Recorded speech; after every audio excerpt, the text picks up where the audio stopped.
Jeff always does a great job. Thank you for coming.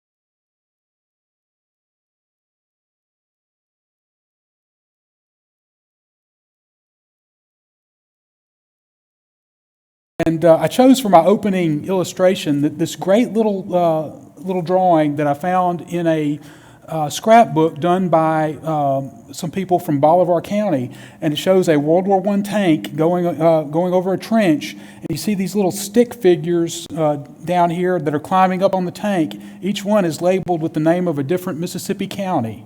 It's all the Mississippi counties are getting on board for to take part in the war.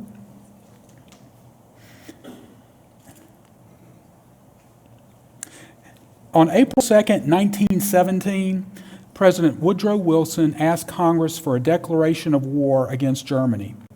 The principal cause for asking for a declaration of war was Germany's unrestricted submarine warfare against the Allies, Britain, France, Italy, and Russia, which violated the rights of the United States to trade with these countries as a neutral power. Shown in this illustration is the front page of the New York Times showing or announcing the sinking of the British ocean liner Lusitania. This ship was torpedoed by a German submarine on May 7, 1915, killing over 1,100 passengers, including about 120 Americans.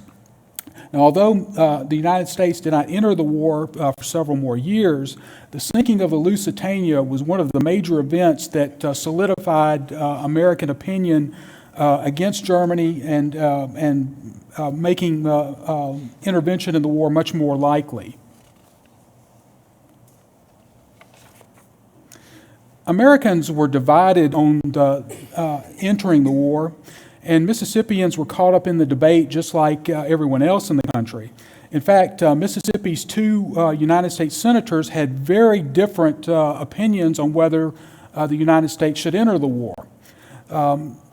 You had the senior senator, John Sharp Williams, who was very much in favor of American entry into the war. And then you had our junior senator, James K. Vardaman, who was an outspoken opponent of American entry into the war. Now, the opposing viewpoints of Senators Williams and Vardaman can be explained in large degree because of the different factions of the state that they represented. Williams was a Bourbon Democrat who was primarily backed by the large planters and the businessmen of the state. Like many wealthy Southerners, he drew upon the lost cause mythology of the Civil War to justify American intervention in World War I.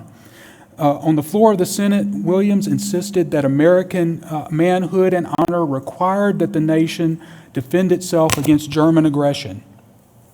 He believed that opponents of the war were traitors to their country, and he said that it was better to die with honor than to live as a coward. Senator Williams had 3 of his 4 sons volunteer to serve in World War I, a fact of which he was extremely proud, and he was vociferous in his attacks against other senators that opposed American entry into the war. In fact,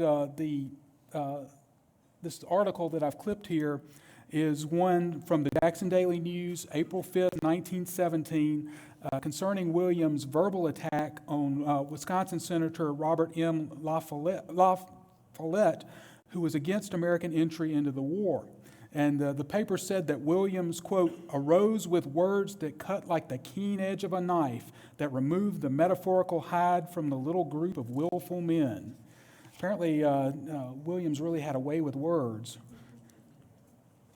Now, Mississippi's junior senator was just as adamantly opposed to the war, and James K. Vardaman represented the agrarian interests of the Democratic Party.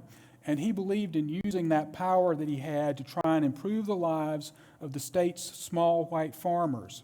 Rather than recalling happy memories of the lost cause, Vardaman and many of his followers remembered the suffering that the Civil War caused to poor Mississippians. He championed the Civil War as a rich man's war and a poor man's fight. And he believed that rich economic interests were what were pulling the United States into World War I. Vardaman cast one of only 6 votes in the United States Senate against the declaration of war. And he did this even though he realized that the majority of Mississippians were in favor of going to war.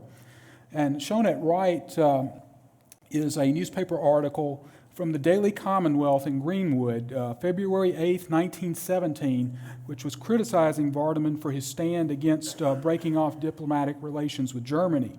In the article it states, quote, "The action of Senator Vardaman in announcing that he would oppose the resolution in the Senate came as a bolt from a clear sky to his friends and foes alike in Mississippi."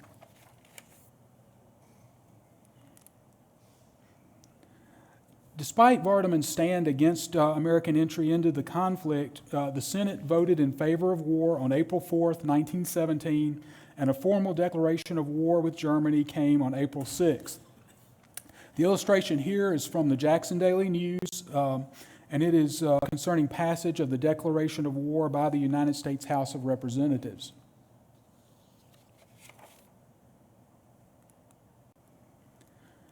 The first Mississippians to be mustered into service for the war were members of the 1st Mississippi Infantry Regiment, a National Guard unit that had been called up for active duty back in June of 1916 for duty on the Mexican border. The unit arrived back in Jackson after some very arduous service on March 27, 1917. They were mustered out of service, but with the war looming, they were ordered back into federal service that same day. More National Guard troops were eventually organized from Mississippi after the war started and would eventually number 171 officers and about 5,398 enlisted men. They were designated as the 155th Infantry Regiment, and they left the United States for France on August 3, 1918. In Europe, the regiment was involved in the training of troops, and they never saw any combat themselves before the war ended. And shown in this photograph are 3 members of Company L of the 1st Mississippi from Clay County.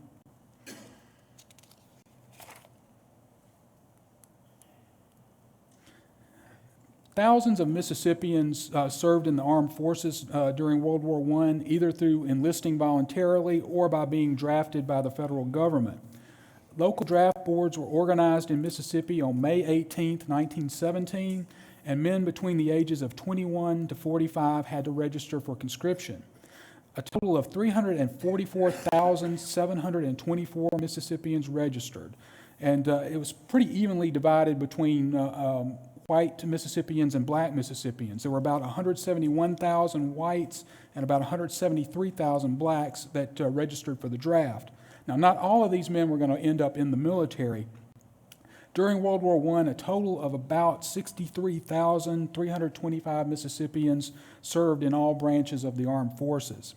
And shown in this photograph is the United States Secretary of War, Newton D. Baker, drawing the very first lottery number on July 20th, 1917. The first number drawn was number 258. So if you were the unlucky holder of that number, you were going to war unless you had some very extenuating circumstances. After that, numbers were drawn at the rate of 600 an hour, and it required 22 hours to complete drawing all of the numbers. Mississippi was going to supply to the United States Army a number of prominent officers, and they were going to have some very important leadership roles during the conflict. Mississippi supplied 7 generals for service during World War I. They were Brigadier Generals Richard K. Evans, Foxx Connor, John W. Hurd, P.D. Lockridge, Marcellus G. Spinks, and Herbert O. Williams. There was also 1 major general from the state, Henry P. McCain. And of the generals that served from Mississippi, probably the one that contributed the most to the war effort was Foxx Connor. Born in Slate Spring, Mississippi on November 2nd, 1874, he was the son of a Confederate soldier, a graduate of West Point, and when the United States entered World War I, General John J. Pershing, who's in the center here in this photograph, who was commander of the American Expeditionary Forces in Europe, selected Foxx Connor, who is standing just to his right here in the picture. He selected him to serve as his chief of operations, and this was a very important post. In this capacity, Connor was responsible for mapping out the strategy by which American troops would be used on the Western Front in Europe. Lieutenant General Sidney B. Berry said of Connor, "In one form or another, nearly every American action of the war came under Connor's view and influence."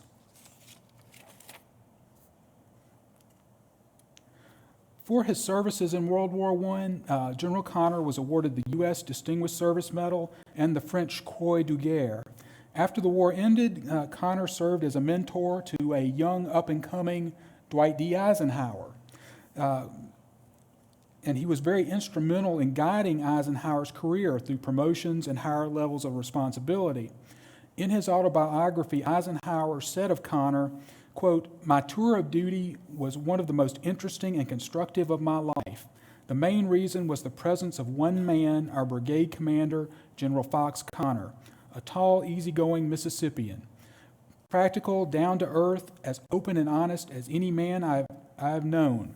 General Connor was a natural leader and something of a philosopher. I can never adequately express my gratitude to this one gentleman, for it took years before I fully realized the value of what he had led me through."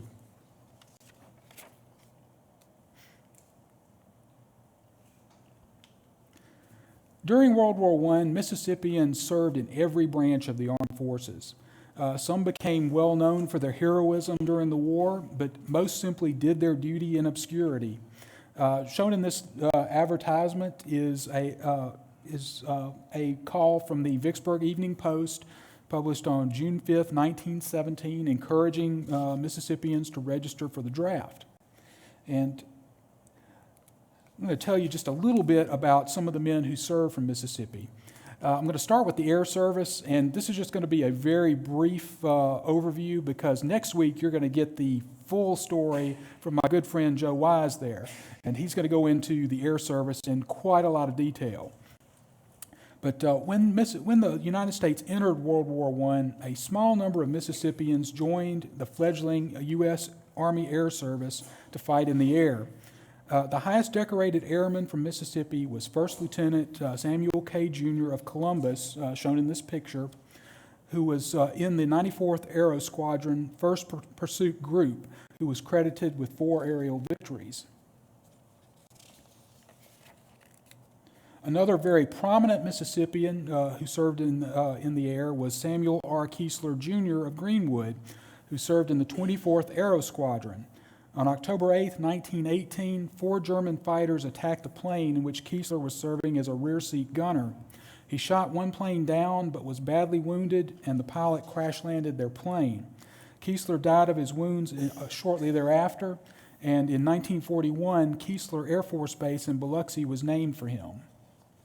And the article detailing his death is from the Daily Commonwealth of Greenwood, March 20th, 1919.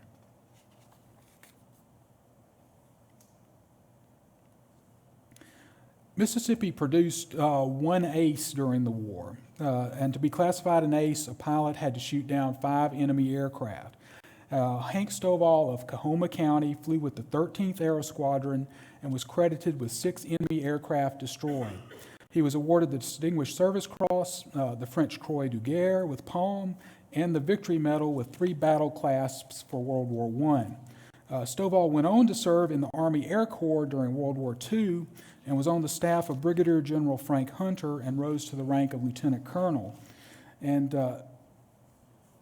this was just a very moving story, and so I had to include it. Shown on the left here is a picture of Stovall in his World War II uniform. And his son, First Lieutenant William Howard Stovall, served as a fighter pilot in World War II, serving with the 56th Fighter Group. Stovall was making an inspection tour of air bases in Europe and happened to be at his son's air base at the time that his son was accidentally killed by one of his fellow pilots. They were in a dogfight. One of the fellow pilots was shooting at an enemy plane, and Stovall's plane passed through his gun arc, and unfortunately, his plane was mortally stricken. Stovall bailed out, but unfortunately, he was so low that his parachute never had time to deploy. Well, Lieutenant Colonel Stovall was still at his son's base when he received news of his son's death. And when he heard of it and heard the circumstances, he asked that the young pilot that had accidentally shot him down be brought to him. And he took the pilot aside and told him, quote, "Son, whatever you do, don't blame yourself for what happened and don't accept any blame." Colonel Stovall was a pilot himself. He had fought in World War I. He understood the chaos of a aerial battle, and he just wanted to comfort that young man who had accidentally killed his son. I just thought it was a really touching story. And then one other notable airman from Mississippi was First Lieutenant Eugene Barksdale of Goshen Springs. Barksdale did not wait for the United States to enter the war. He joined the Royal Flying Corps and flew for England, and is thought to have shot down 2 enemy planes while flying for Great Britain. After the United States entered the war, he transferred to the 25th Aero Squadron and shot down 1 more enemy aircraft. He remained in the Army after the war and was killed in a test flight in 1926. In fact, the picture here is showing his crashed aircraft. In Barksdale Air Force Base in Shreveport, Louisiana, was named after him.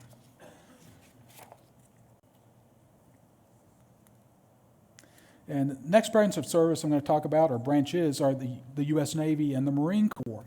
And many Mississippians were encouraged to join the Navy and the Marines because of very colorful, very patriotic recruiting posters such as these two. And the Navy and Marines had approximately 5,750 men from Mississippi join their ranks during World War I. And one Mississippian who joined the Navy was my own grandfather, Lindley C Adams from Brandon, Mississippi. He was a fireman 3rd class on board the USS Seattle, which was an armored cruiser that did convoy escort duty between the United States and Europe during the war. And he's really the reason I got interested in World War I and started doing research about it. My grandfather died 10 years before I was born. I never knew him, but by researching his World War I service, it kind of brought me closer to him and just helped me learn a little bit more about him. So it's really been a fun journey just trying to research what he did during the war. The most highly decorated Mississippian to serve in the Navy during World War I was Lieutenant Commander James Jonas Madison, who was commander of the USS Ticonderoga. He was awarded the Medal of Honor for a particularly courageous battle that he took part in. Madison was born in New Jersey, but was living in Mississippi when he was appointed as an officer of the U.S. Naval Reserve in 1917. And the action in which he was awarded the Medal of Honor occurred on October 4th, 1918, when the Ticonderoga, which was just a very lightly armed transport, was attacked by the German submarine U-152. And this is a picture of the crew of the 152 on board the sub. The sub surfaced and started attacking them with its deck gun. Commander Madison was badly wounded in the very opening of the fight, but he stayed at his post and continued to fight back as best he could for nearly 2 hours before the damaged ship had to be abandoned. Out of the crew of 236 men, only 31 survived, including Madison. This was the greatest loss of life for any Navy ship during World War I. And in fact, during World War II, the USS Madison, a destroyer, was named for Commander Madison.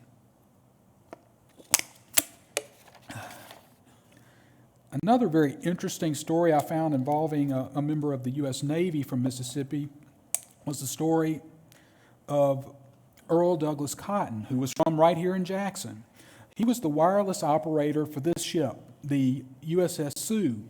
On the night of December 7th, 1918, his ship ran into a very heavy storm, and a huge wave smashed through the radio room where Cotton was on duty, and it actually crushed him up against a table. Although he was mortally injured, Cotton, assuming that his ship was in mortal danger, attempted to send out an SOS on his telegraph.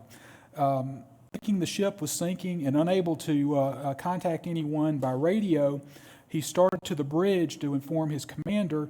He only made it a short way before he collapsed from his injuries. Earl Cotton died on December 8, 1918, and was initially buried in a U.S. military cemetery in France. In 1920, his body was brought back to Mississippi, and he was interred at Cedar Lawn Cemetery here in Jackson, and this is a picture of his grave. The commander of the USS Sioux wrote a letter of condolence to Cotton's mother after his death, and he said to her, "It is with deep regret that I find it necessary to inform you regarding the death of your son Earl. Though the loss is without doubt felt keenly, it is without a question a comfort to you to know that he died for his country and at his post of duty." And the article here is from the Jackson paper and gives the account of how he was killed.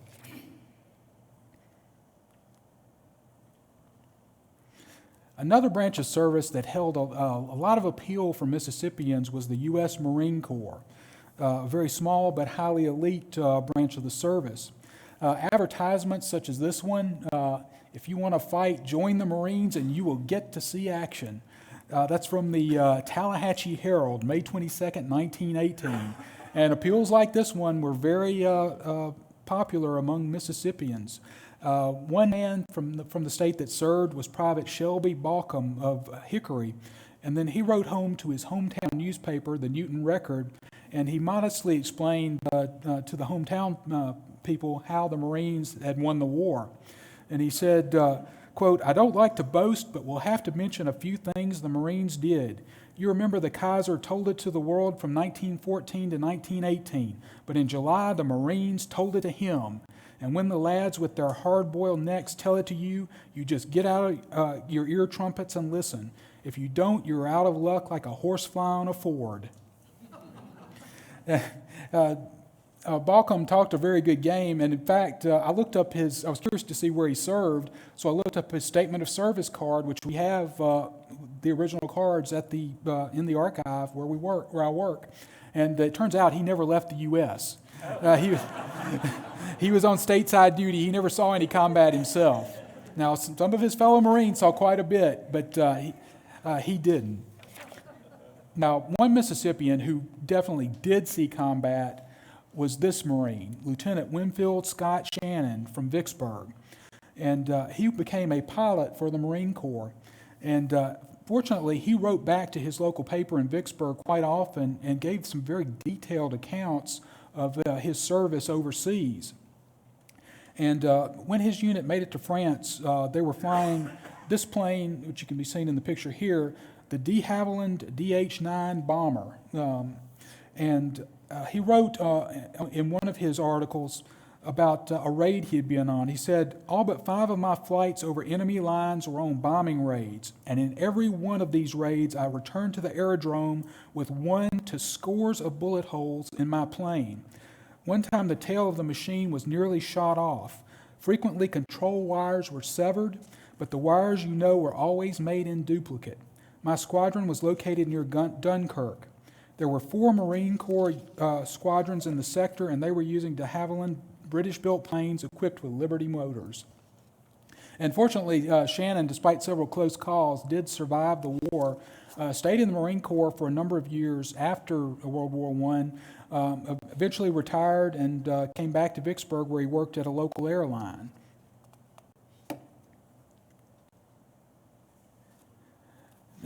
By far the largest number of Mississippians served in the U.S. Army during World War I. And shown here in this photograph are a group of men drilling at Camp Shelby in 1917.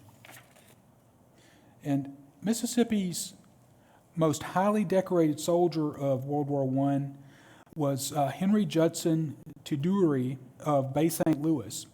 He enlisted in the Army on April 24th, 1917, and was soon promoted to the rank of sergeant in Company C, 12th Machine Gun Battalion, which was part of the 8th Infantry Brigade, 4th U.S. Division. While still training in the United States, he went AWOL during Christmas 1917 to get married to his girlfriend, and when he returned to camp, he was demoted down to corporal. Now, his unit sailed for France on May 7th, 1918, and after arriving at the Western Front, participated in a number of battles. Shown in this picture are a group of soldiers manning a machine gun in the Argonne Forest, which is one of the battles in which he participated. And Tutor was presented the Distinguished Service Cross by General John J. Pershing on March 3rd, 1919. And this is a picture of him receiving the medal. He had continued carrying messages even though he had been exposed to mustard gas.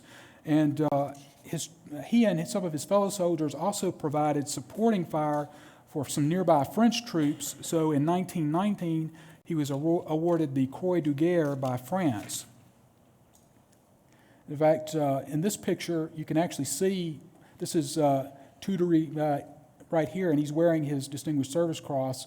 He and two other members of his unit formed a ukulele jazz band after the fighting ended. But we have his diary here at the archive, and it really struck me how matter-of-fact he was in a lot of his descriptions of the fighting. In one entry, he said, "We were doing heavy fighting when I was gassed 2 or 3 times, but I stuck to my post until I ran into a gas shell, and I don't know how I left the battlefield, but I was taken to Base Hospital 46, and I was so weak that I could not stand up, but I regained my strength and was back in my company in 2 weeks." It's just amazing what some of these men went through, and to be that matter-of-fact about being gassed during the war is just amazing. There were thousands of Mississippi African Americans that served honorably in the armed forces during World War I. In large part, they were relegated to service in segregated units and often subjected to intense discrimination.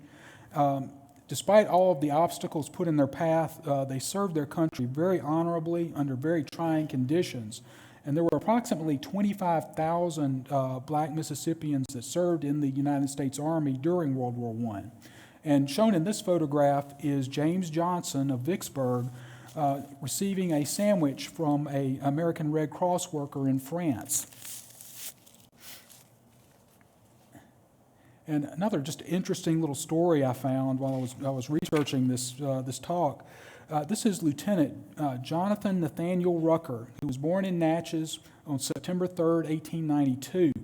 After graduating from high school in Natchez in 1911, he went to Nashville and enrolled in Walden University, where he studied theology and eventually earned his doctorate of divinity. He also had dreams of becoming a doctor, so after he got his divinity degree, he decided to go to medical school. He went to Meharry Medical College, where he ranked in the top 4 students in his 1914 graduating class. Once he had his medical degree in hand, he set up a private practice in Gallatin, Tennessee, about 35 miles northeast of Nashville. In addition, he became an ordained Baptist minister and was preaching at the First Baptist Church in Gallatin.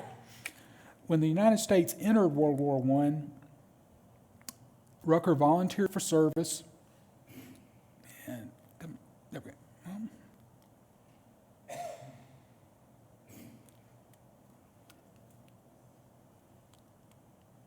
There we go. Rucker volunteered for service when the war started, and he was sent to Fort Des Moines, Iowa, to the Medical Officers Training Camp. After he completed his training, Rucker was assigned to the 92nd Infantry Division, 317th Motor Supply Train. The unit left for France in June 1918, and Rucker was an indispensable member of the unit, serving both the medical needs and the spiritual needs as an impromptu chaplain as well as a doctor. And this is a picture of Rucker. He's on the right here. along with two of his fellow officers. This was taken on the transport home in 1919.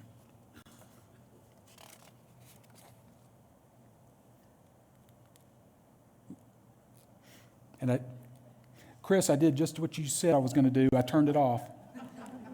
There we go. And nope.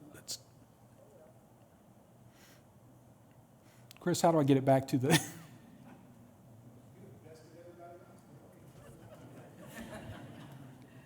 Never fails with these little buttons. I always hit the wrong one. You got... Oh. Oh.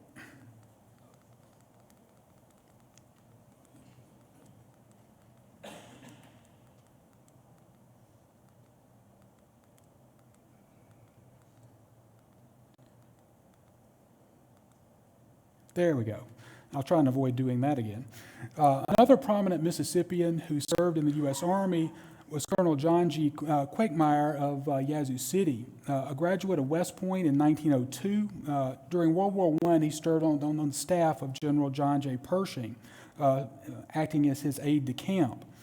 He remained on Pershing's staff for the entire war, and often acting as a buffer between the general and some of the officers of the Allied armies that he had to interact with. Quagmire was awarded the Distinguished Service Medal, and he was wounded during the fighting in the Argonne Forest. After the war ended, Quagmire remained on Pershing's staff and was set to become Commandant of West Point when he died of pneumonia on February 28, 1926. Pershing himself wrote a letter of condolence to Quagmire's mother, and he said to her, "Speaking for myself, his loss is irreparable. There is no one to take his place, and no one can know better than I what it means to you, his mother." And in fact, Quagmire's mother never got a chance to read this letter. Overcome with grief, she died a few hours before his body arrived back in Yazoo City for burial. And shown in the picture here on the left, this is General Pershing with Quagmire.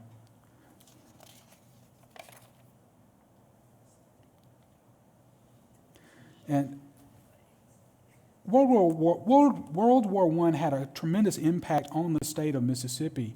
For civilians in the state, the war brought many changes. Women often had to replace men in factory and farm work. They often had to become the primary breadwinner in their families while their soldier husbands were off fighting. Citizens helped the war effort by observing meatless days of the week. They lived with the scarcity of food, gas, items like sugar, chocolate, rubber, many other items were all rationed during the war. So they had to learn to make do with less because of the war effort. There were some women in Mississippi that took a more active part in the war effort, volunteering to serve in the armed forces to free up men to fight at the front. At the Gulfport Naval Training Station, women were allowed to enlist as yeomanettes to do shore duty in office jobs to release more men for sea duty. Women also served as nurses, and many of them were sent overseas to work in hospitals, aiding troops in England and France. And shown at the left is an article from the Jackson Daily News, September 12, 1918, about yeomanettes being enlisted for service. And shown at the right is an illustration of a female Marine taking over some office duties so that a male Marine can go fight at the front. World War I also helped to start a mass migration out of the state. You had, and in particular, African Americans moved in great numbers out of Mississippi during the World War period. They traveled north to take factory jobs in cities like Chicago, Cleveland, and Detroit. By Mississippi standards, these were high-paying jobs. Moving was easy. Just get a train ticket and head north. And the Illinois Central took thousands of Mississippians to cities in the Midwest. Mississippi's black population, which had increased in every decade up to World War I, decreased by about 7.5% between 1910 and 1920. Between 1915 and 1920, about 100,000 African Americans left Mississippi for the North. And shown in this picture is a photograph of a family taken just after they had arrived in Chicago from the South.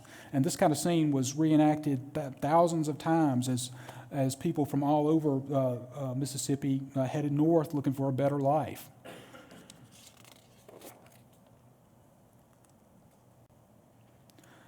World War I also brought a brief period of prosperity to the state. By 1919, cotton was bringing more than 35 cents a pound, and many farmers purchased new land and equipment during the boom, expecting prices to stay high.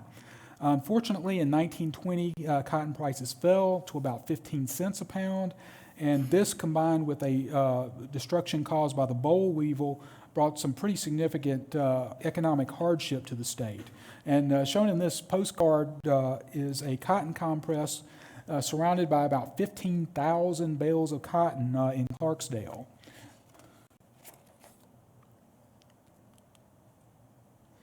World War I also brought a number of very significant training facilities to the state. The city of Gulfport turned over to the government a facility that it had built on East Beach that they had been planning to use to celebrate the state's centennial in 1917. Unfortunately, when the war broke out, that centennial kind of got shelved, so the area that they had planned to use for the centennial became the Gulfport Emergency Training Camp, where thousands of sailors learned how to become experts at sailing, seaplane aerodynamics, wireless operation, gunnery, those sort of technical skills they were going to need in the Navy.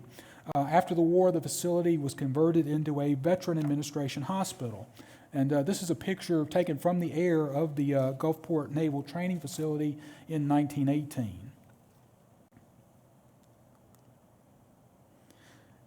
And in 1917, the government had started looking for a site for a training airfield in the state.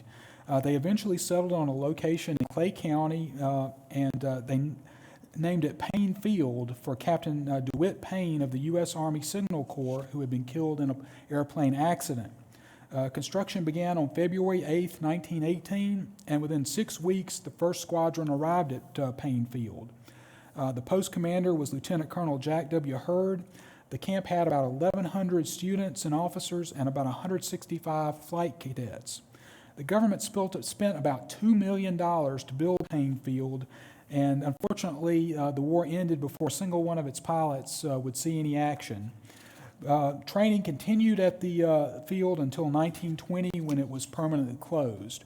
And shown in this photograph are some Curtiss JN-4 training aircraft at Paine Field in 1918. And I think you'll probably be hearing more about Paine Field next week from Joe Wise.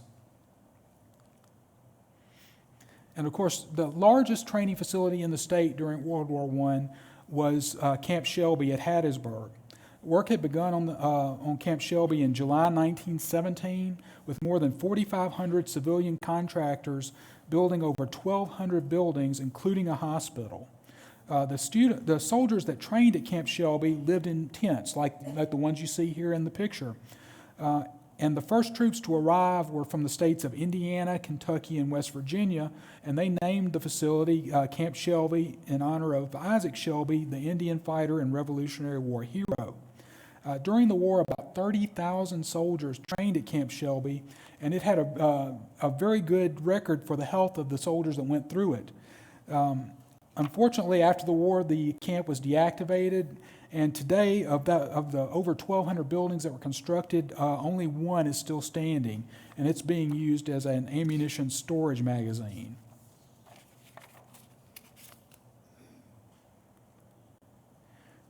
World War I also did much to help end the isolation of rural life in Mississippi.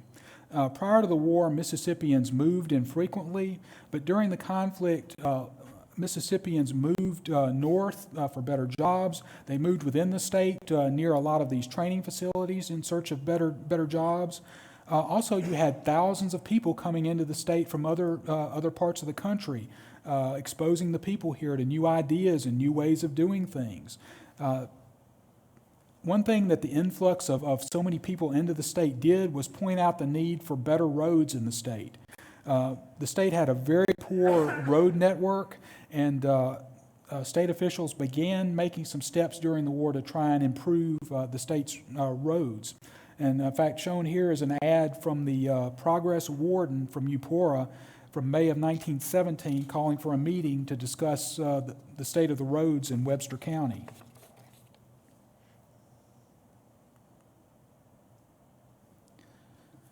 On November 11th, 1918, World War I ended with Germany and Austria surrendering to the Allied powers, including the United States. Mississippian Captain Clay Kuykendall wrote home about the occasion. He said, quote, "Since 11 today, everything has been quiet. We have been able to crawl out of our dugouts, and tonight we are sleeping on top of the ground for the first time in a long while." And then Kuykendall closed his letter by making reference to his grandfather that had served in the Civil War. He wrote, "I hope that Grandpa is able to enjoy the outcome of this war much more than he did the one that ended in 1865. And during the course of World War I, 704 Mississippians lost their lives. Some are still buried overseas. Some had their bodies brought back to the United States for burial. Some are in unmarked graves. But with the 100th anniversary of World War I coming up, I think this is a very good time to remember all of the Mississippians that served their country so well during the First World War. And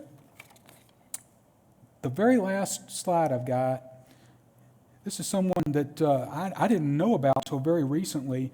Mississippi's last living World War I veteran was Moses Hardy of Aberdeen, Mississippi. He served in the 805th Pioneer Infantry in France.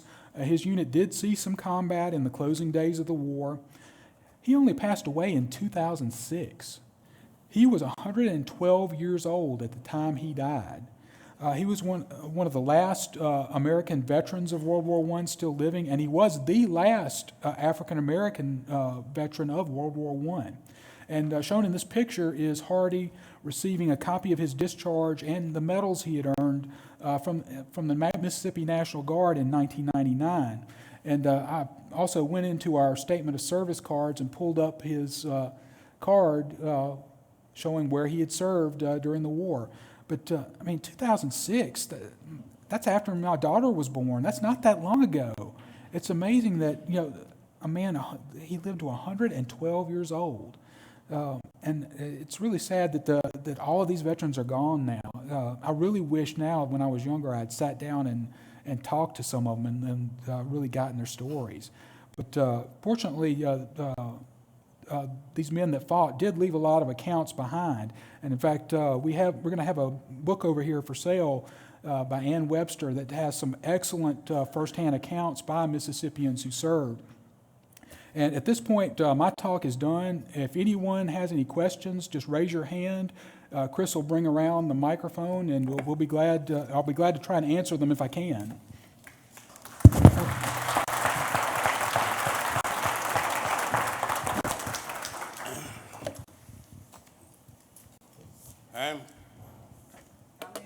I have a. I'm sorry. Yes, sir. I have one question and maybe a comment. A simple question first is, do you have any idea when blacks were allowed to serve in the Marines?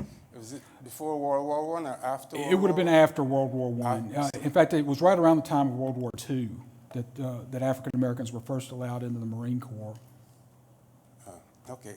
My second kind of comment is concerning Senator Giambrone. There are lots of course, there are two major opinions in Mississippi about whether the United States should enter World War I or not. And as you rightly said, Senator Vardaman, didn't want the United States to enter World War I. And one of his major reasons for that, according to my understanding, was that it would mean that blacks would have to be armed. And to arm black people in Mississippi at the time of Jim Crow laws and segregation was not a safe thing for And people. there were a lot of Mississippians that felt that way. In fact, there was a lot of violence directed at African Americans in uniform in the state during the period of World War I. And after the war as Yes. well. Because, yeah, the white Mississippians did see that as a real threat to the established order, and they didn't like it one bit. Chris, As opposed to the Civil War, when I think there were more casualties due to medical illnesses and disease and combat deaths, what was the ratio in World War I between combat deaths versus others? I couldn't give you an exact ratio. I do know that the losses were much less by the time of World War I, just simply because the medical advances medicine had advanced so much more by the time of the First World War. Yeah, Jim, you have some knowledge about that? Well, I don't have an exact answer, but you got to remember the Spanish flu pandemic started in 1917, and that skewed a lot of the deaths. When I processed those statement of service cards a number of years ago when I worked at the archives, every time it would just come across deaths, and a lot of the deaths were flu. And there were troop ships that came over to Europe that had 70-80% sick people and a lot of deaths before they even got to France.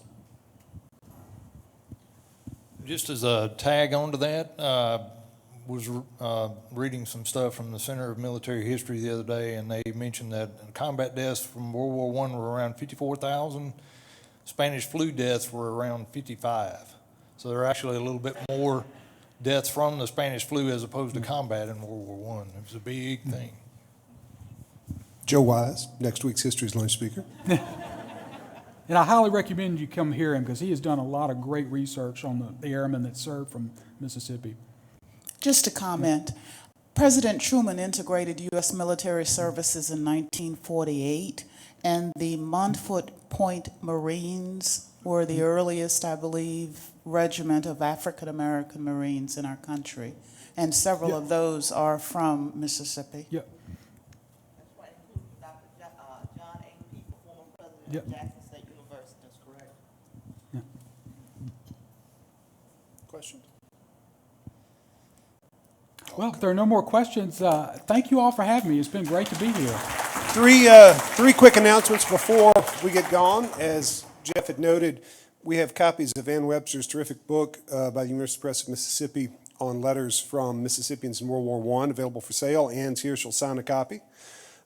Two, the 100th anniversary of Armistice Day has prompted several programs and things that the department has done. One of those is in the Museum of Mississippi History, there's a temporary exhibit case just to the left as you go around. If you don't go in the orientation theater, but go around the curved wall that way. And there are a couple of World War I uniforms from the state that have just opened up in there. You do not need a ticket today to go in and see that. So on your way out, make sure that you stick ahead in the Museum of Mississippi History and check out that new exhibit case on World War I. Third, I hope that you'll all join us back here next week when Joe Wise will present Above the Trenches, Mississippi in the First Air War. Help me now, though, thank Jeff Giambrone for this terrific program.